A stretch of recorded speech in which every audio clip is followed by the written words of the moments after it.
We are reclaiming an abandoned tree farm, and it is causing us a lot of problems.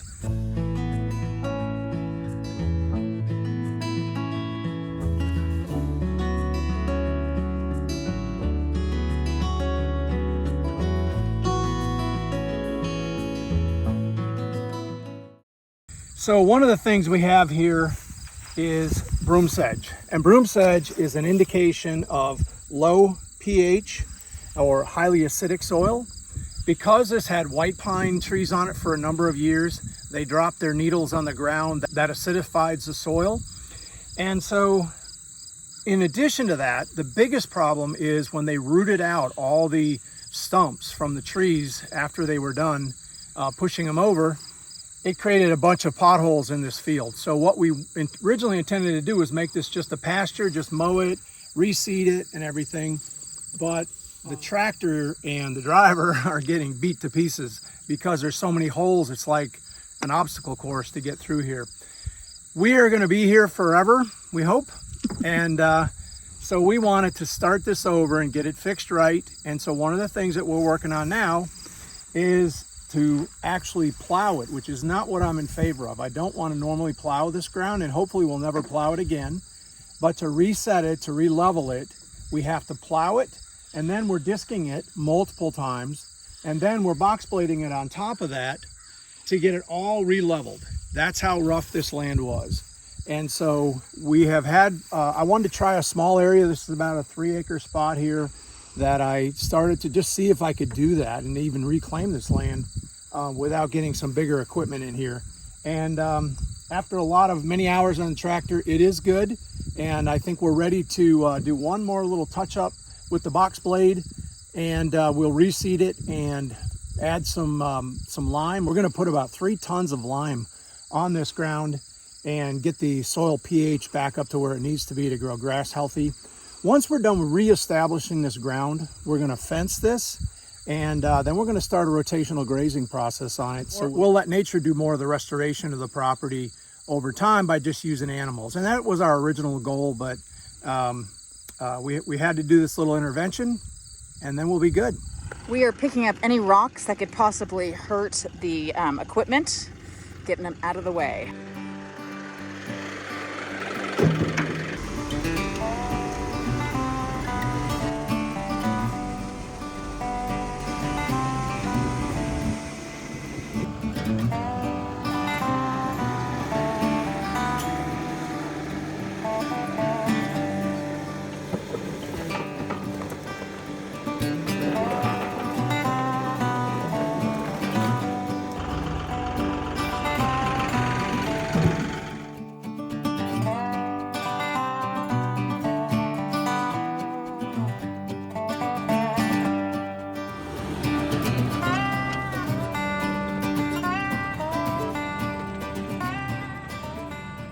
So we're using a 4-bottom plow here. I have a 75 horsepower tractor, and it's all this tractor can handle because the ground is so hard. It's been dry here. We haven't had rain in a month, and pulling that plow is extremely difficult.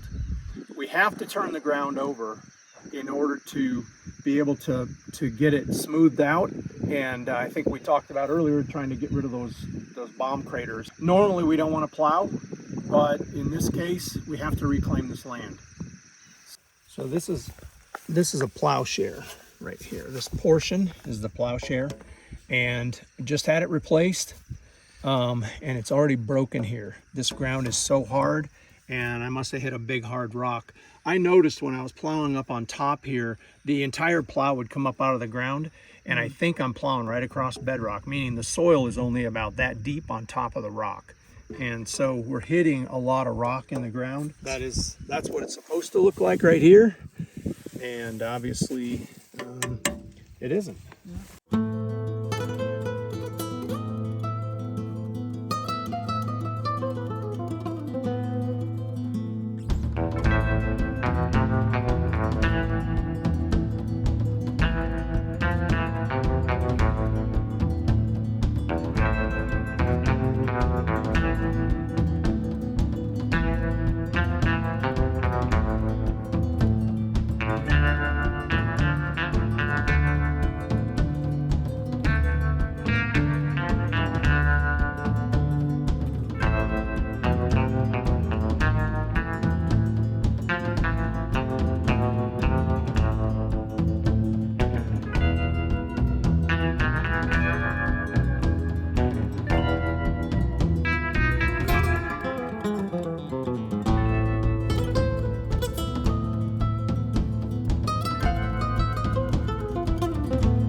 Let me show you just how dry and hard and fractured the soil is. This is clay and it is just breaking instead of any kind of moisture. There's no moisture in this soil hardly at all.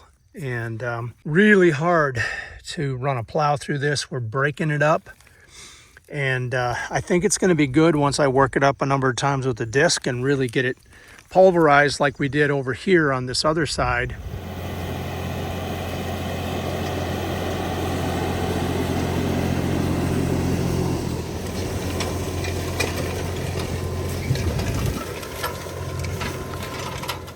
This is what it'll look like when he's all done.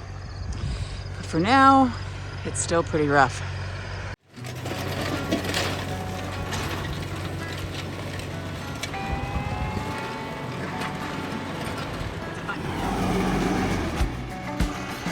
Hey, babe! You look like you're having fun. Yeah. I'm getting my brains cleaned out. Yeah. It's so much better.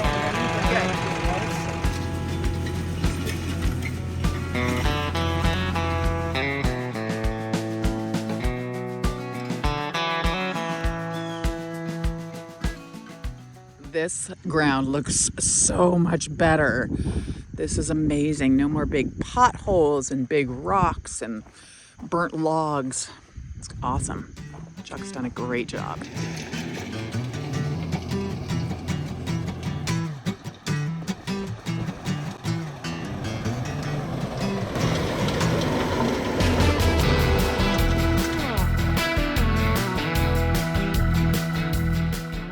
So today we're putting out diammonium phosphate and some potash and a little bit of boron. We got our soil sample results back, and this field's lacking in some of the main nutrients that'll be helpful in getting the grass and the alfalfa and clover reestablished here. The spreader behind me makes a 50-foot swath, so I've got to mark 25 feet and then it'll throw 25 feet on each side of me. The cheering section. Cheer him on, guys. Cheer him on. Woohoo! Go, Chuck. Go, Chuck. Mark it off. The center point.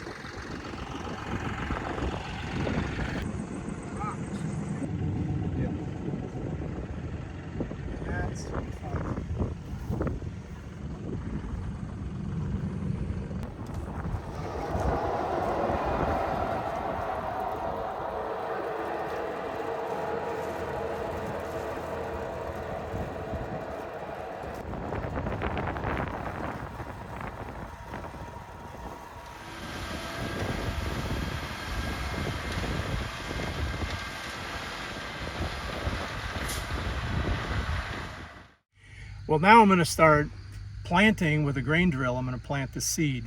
So big seeds there, small seeds here. Right.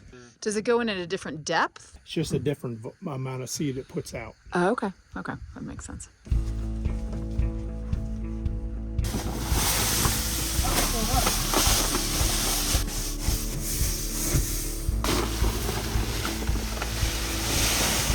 Probably should have mixed them in a big bucket and then put them in, but it'll probably put some variation out in the field as the seed isn't perfectly mixed.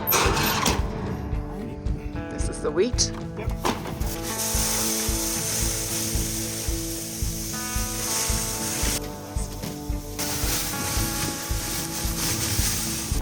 Now orchard grass. Well, what we're trying to make is a salad bar out here. That big salad bar. For the cows. Yeah. Clover, alfalfa, orchard grass. They're gonna be happy. Wow. Another bag of wheat. Just layering it up. There's gonna be some happy cows. Yeah, hopefully. Okay, and then you do the rest of the bags.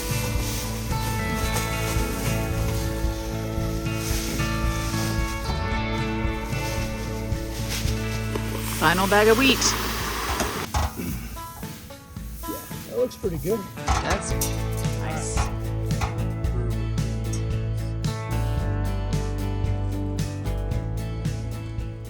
The seeds, as you go forward, will come out, down, they'll just fall through this tube.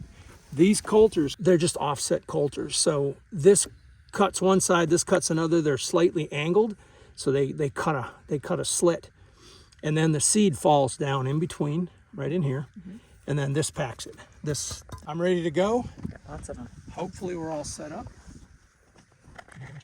You want to look into your blue or green? Green.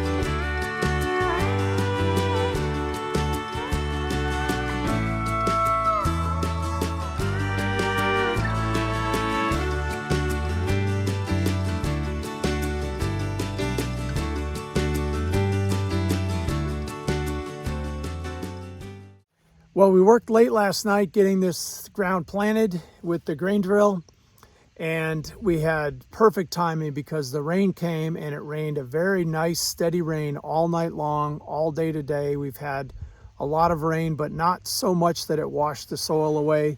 So we're hoping that we're going to have some great germination here in the next couple of weeks, and we'll keep you posted as this thing greens up.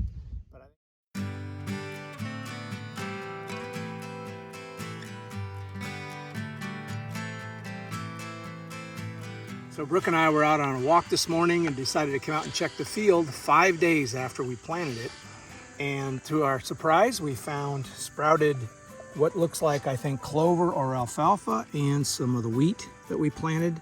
Looks like it's already coming up. And so we're seeing it in different spots around here, and it looks great. This is gonna look super good in about a week.